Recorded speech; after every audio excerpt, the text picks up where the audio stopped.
And welcome to another episode of Experts Speak. I am Michael DeLon, and today I am talking with Akash Bajaj.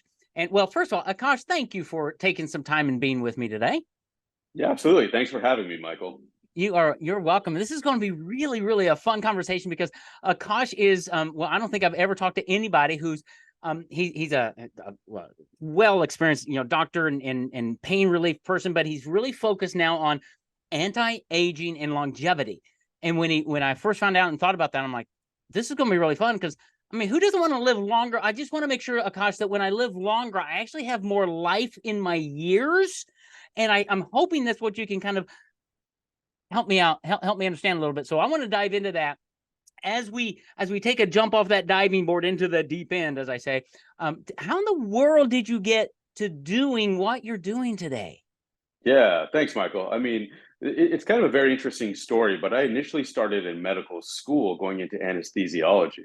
So Okay. originally, when I went into anesthesiology, I enjoyed it very much. I enjoyed the chemistry of it, but I kind of missed the patient communication, the patient interaction. So from that standpoint, I chose to do a fellowship in pain management at UC San Francisco in Northern California. So after completing that, I actually started my own solo private practice here in Los Angeles, California. And I have a great practice there, very established, but I started to notice something. There's a lot of people out there with chronic pain issues that have so many other underlying problems that are completely ignored or just simply not addressed properly that contribute to the chronic pain. So in this subset of population, no matter how many procedures I offered or what kinds of medication combinations we tried, some patients just weren't getting better. Then Mm. I started to notice, especially in males that were on chronic opioids or chronic pain medications had a significant decrease in their overall testosterone level. So I started to kind of piece this together and I started to really help some of these people get their testosterone levels back to where they really should be and needed to be. And Michael, I noticed so many things begin to happen. I noticed anti-inflammatory effects began to take place. I noticed increased fat loss began to take place, increased energy, allowing these people to really take their health back into their own hands and be their own advocate. So I started to explore the space more and more, and I realized there's just a massive paucity of any sort of legitimate teachings and legitimate offerings in this space. So that's why I chose to specialize in that as well. So technically, I'm triple board certified in anesthesiology, pain management, and anti-aging medicine. Wow. So he's got the credentials, folks. Let's dive in because it's really interesting.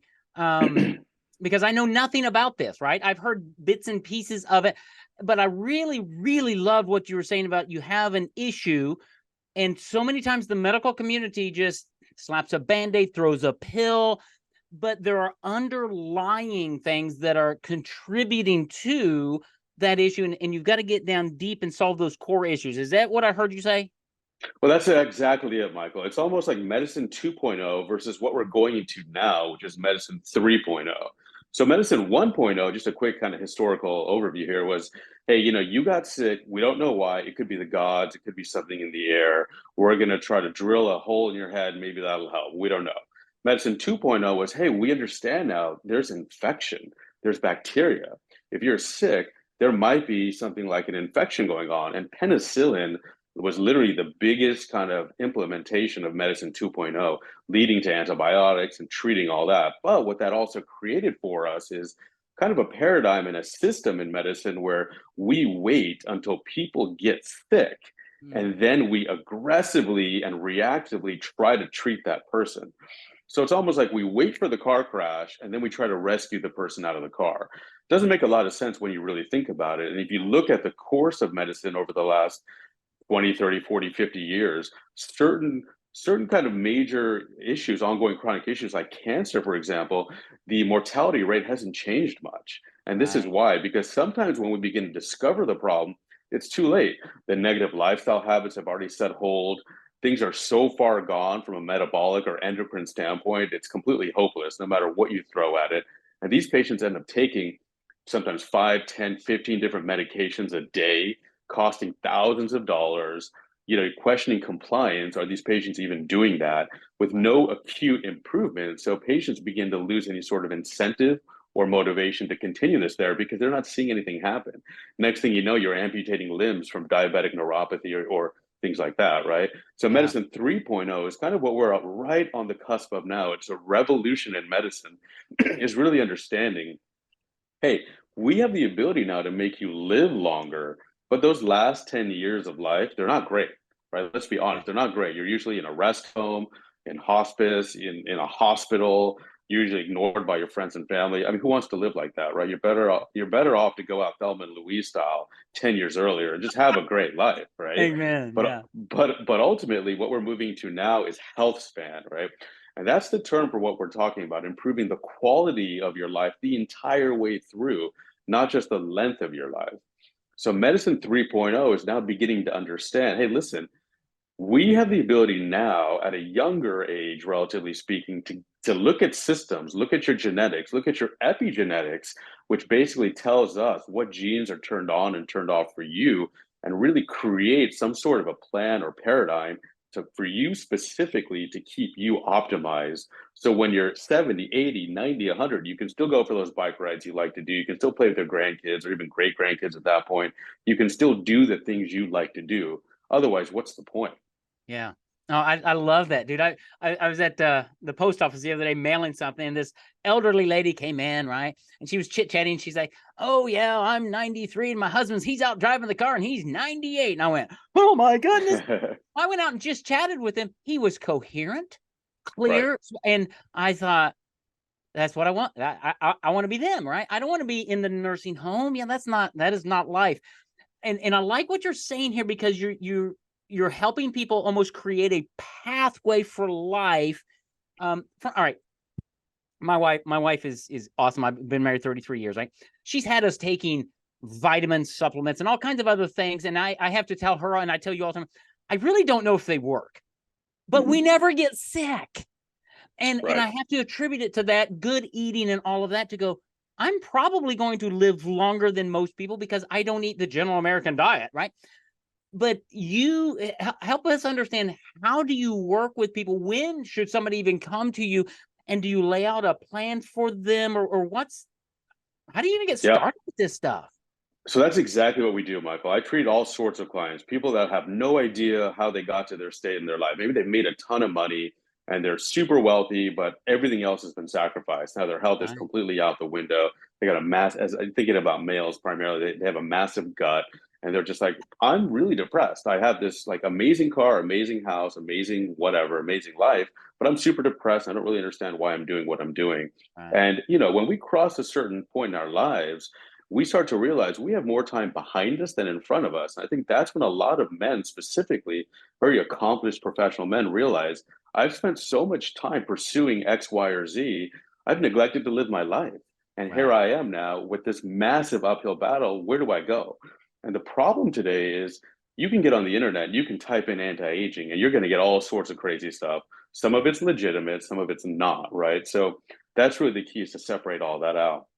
So when a client like that comes to me, the first thing I do is we work on what that client can do themselves. If I threw all these supplements at that person and completely optimize their testosterone and their hormones, for example, may not do anything if they're not working out well, Right. consistently, if they're eating horribly. What's the point, right? So we start with those fundamental things first. And exercise is more and more becoming realized, and there's more and more data behind it showing that that's the number one thing you can do for your longevity and your health span, is to Mm. get your exercise where it needs to be and be as consistent as possible. I like it. Exercise, because I exercise. This is what I've told myself for years, Akash. Exercise is the bane of my existence, and so I'm learning more and more. Consistency over time for me is more important than I'm going to get in shape in the next 90 days, because it never works. But I found something that's rhythmic. I don't know. I built a good rhythm, Yeah. and I'm exercising every day now. Now it's short, but it's every day, and I'm building habits. And so I'm glad to hear that's number one. I mean, we eat decent.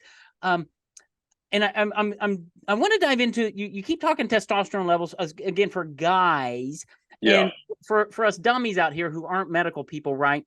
Sure. Too many times we relate testosterone to one thing, right? But Right. it has multiple effects. Help us understand and I don't want to just dive into testosterone, but the metabolic aspect of the body and getting things balanced in the power that the healing Yeah. power, I guess, right? Yeah. I mean, so here's the thing with testosterone, right? Is many, many years ago, testosterone got somewhat of a bad rap because there was one study that was published uh, showing testosterone might have a link to some negative consequences. That study was later recalled because it was a Mhm. faulty study, but nobody heard about that. Yeah. All we heard about was testosterone bad, or the people that take testosterone are just the guys lifting heavy weights, getting ready for their major, Right. powerlifting competition or whatever. That's not the case at all.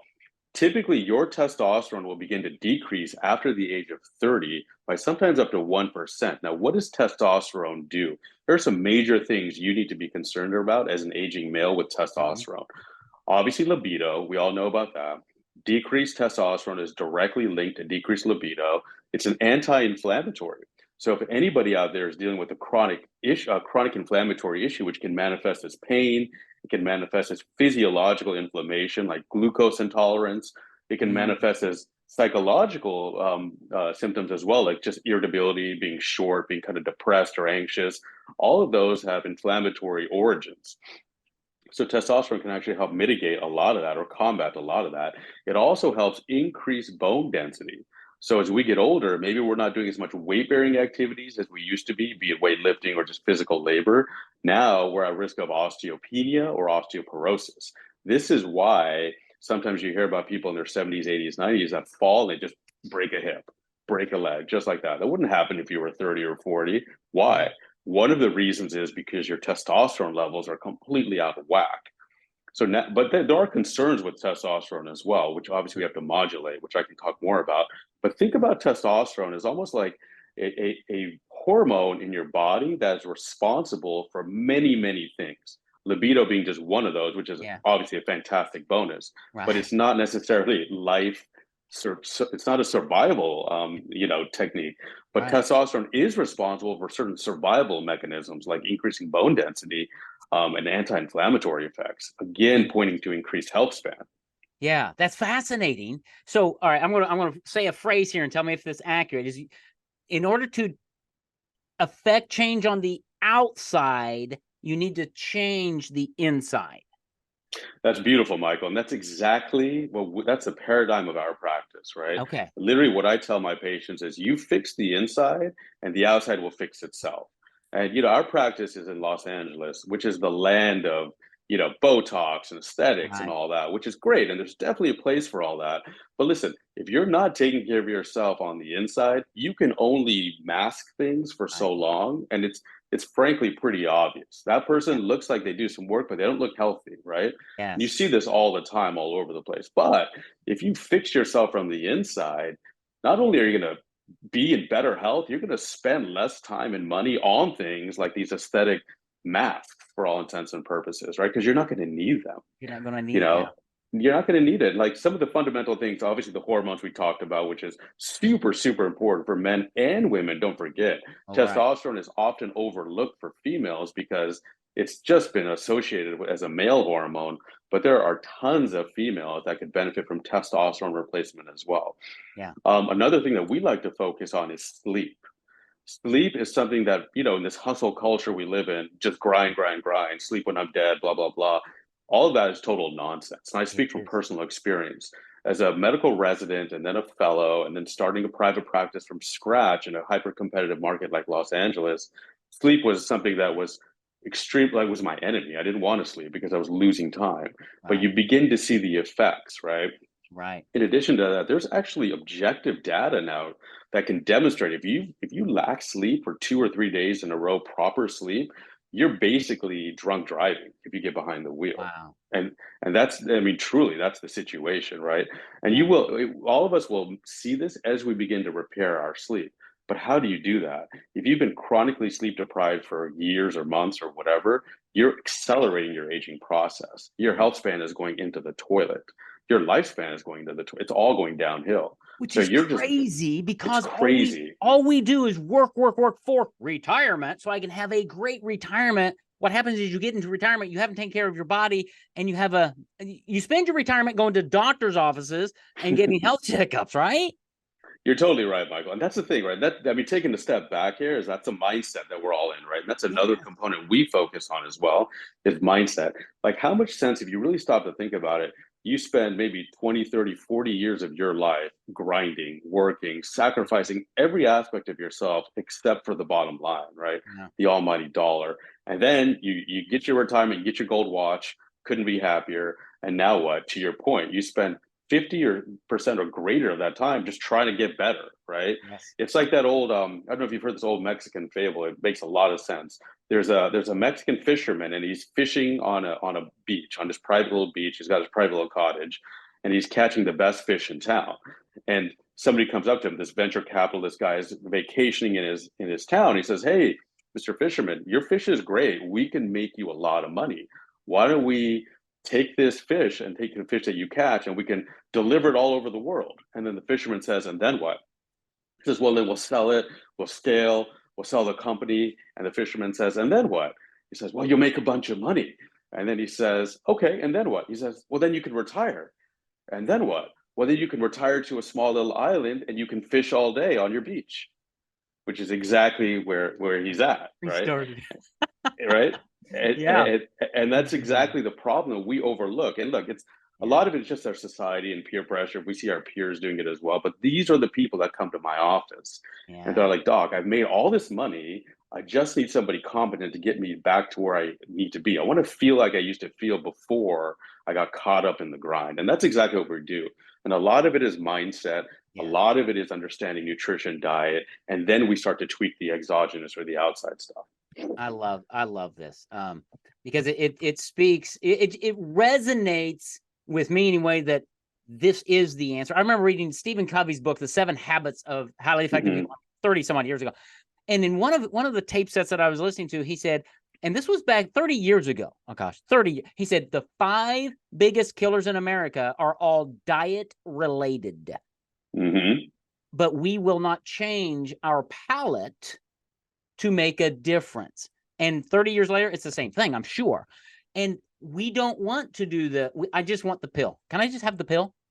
And the Right. reality is, if you take care of your body, and I'm sure that your solutions that you bring, I assume most of them are not just super radical. I mean, I don't have to go spend 5 hours in the gym every day no, it's lifestyle, it's mental, it's getting 8 hours of sleep a night because I'm going to function better in the remaining hours that I have. Am I on the right track? That's exactly right, Michael. And look, this is not about the fat diet. This is not about some super duper like secret regimen that we put together. It's the total opposite. This more simple it is, the more uneasy it is to understand, and the more likely it is somebody's going to be compliant. Yeah, It's basic. that's it. It's very simple at the end of the day. Get your glucose metabolism under control. Get your thyroid under control. Get your GI system under control. Get your sleep under control. And on top of all that, far more paramount is get your mindset under control. Yeah. Once literally, and we break all those down into small little kind of algorithms, and we break it all down depending on the client and their lab results and their lifestyle and blah, blah, blah. And we create just a very simple program for people to follow.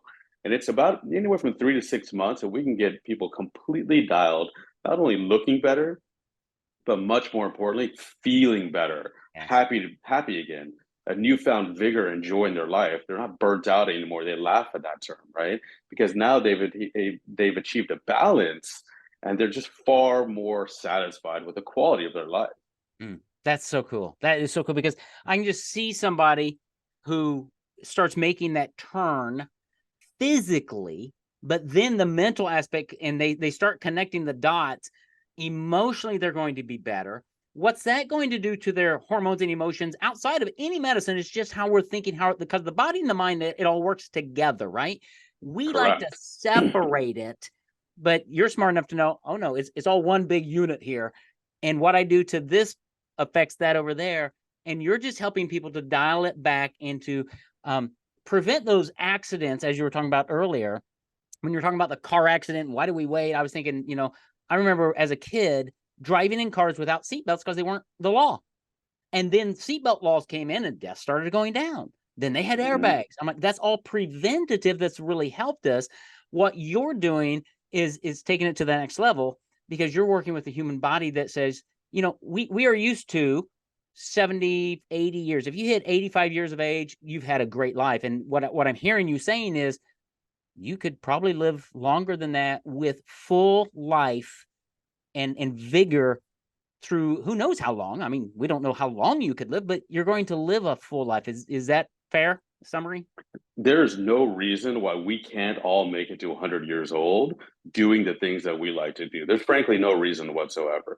Now, listen, there are definitely people out there that are genetically stacked, right? If you Right. look at certain people like in Japan, there's just a huge proportion of people that live to 100, right? Is there a genetic advantage there? Absolutely. Yeah. Can you or I do anything about that? No, we're all given the genetics we're given. But if we understand our genetics and we now have the ability to not only look at our genetic makeup, but look at our epigenetic makeup, meaning which of one of these genes are on and off. Now I can take, okay, for me, for Akash, I can say gene X, Y, and Z is active in me. I need to watch, I can't eat X, I can't eat A, B, or C because that's going to spike my glucose. Maybe that's totally different for you, Michael, or whoever else Right. is listening to this, right? But understanding, hey, look, you have a certain set of genetics. There's definitely somebody out there that has better genetics than you. Don't compete with that person. Forget Right. about it. Compete with the person in the mirror. And I've learned all this personally from my own experience. I used to eat horribly. I used to be kind of a super chubby little guy, and I remember I would overcompensate. Right, I'd overcompensate by trying to buy expensive clothes and flashy stuff because I don't want you to look at me. I want you to look at my stuff because that validates me. And it just got to a point where I'm like, this is not working. This is unsustainable. My mood hasn't really changed. I'm not feeling better. So I Yeah. started to take better care of myself. And now, thankfully, my clients as well as myself, who was my first client, put on an $8 t-shirt and you feel great because you That's look right. great underneath, right? And you're putting out that energy where, hey man, I'm confident, I'm dialed, I can discipline myself, I'm a superior version of myself. Now, Yeah. how can I help you do the same thing? And that's exactly where we come from. Dude, that is so good. I love that. I love that because we need that, because our culture is not filled with people like you who have that confidence, because we are hiding behind our shirts. And that is such a great analogy, because we all hide there because we're not confident. We don't want somebody to look at me and go, "Ooh, yeah, no, no." So, um, okay, Yeah. Akash, you and I could talk for a long, long time. This is super, super fascinating to me. How do people find out more? Because you're saying this is like 3.0 medicine. It's new, it's different. You're obviously a thought leader in this. You're on that cusp of changing the next generations. Where do we get more information without going to the internet? Heaven forbid. How do they find you in more information? Yeah, sure. I mean, listen, I'm pretty active on social media, specifically Instagram. I will be starting a YouTube channel very, very soon. So I'll put the information on my Instagram site, but you Okay. can find me at Akash Bajaj MD. So my first name, my last name, MD. That's my Instagram. If you message me on that, you will be speaking directly and only to me. So lots of clients find me on Instagram and we speak directly on their issues and we can move from there. Questions, concerns, anything whatsoever, feel free to message me directly on there. You have a concierge anti-aging doctor at your fingertips for free. So take advantage of it. I also try to post content 2 to 3 times a week, just about topics that we're discussing today, relating it to current events and keeping people on their A game. That's awesome. Okay. I'm going to make sure that that's in the show notes. So if you're listening to this and you're out exercising, walking the dog, whatever, no worries. We can come back and you can get the show notes to reach out to Akash Bajaj, MD, on Instagram. That's probably the best way to get him. And we'll also link to your websites and things as well. But make sure that's in there because, I mean, golly, how often can you have a personal concierge at your fingertips? And you can have one now to help you have better health now, and really look about how can you have greater longevity in your life, have more years in your life, and have more life in your years. That's what Akash is all about. Man, thank you, Akash, for being here. This has Thank you, been, Michael. oh, you're welcome. This has been fantastic. Keep doing what you're doing. I appreciate you in how you've structured all of this and the help that you're bringing to many, many people. Thank you so much for being my guest today. Thank you, Michael. It was an honor. It was a pleasure. Thank you.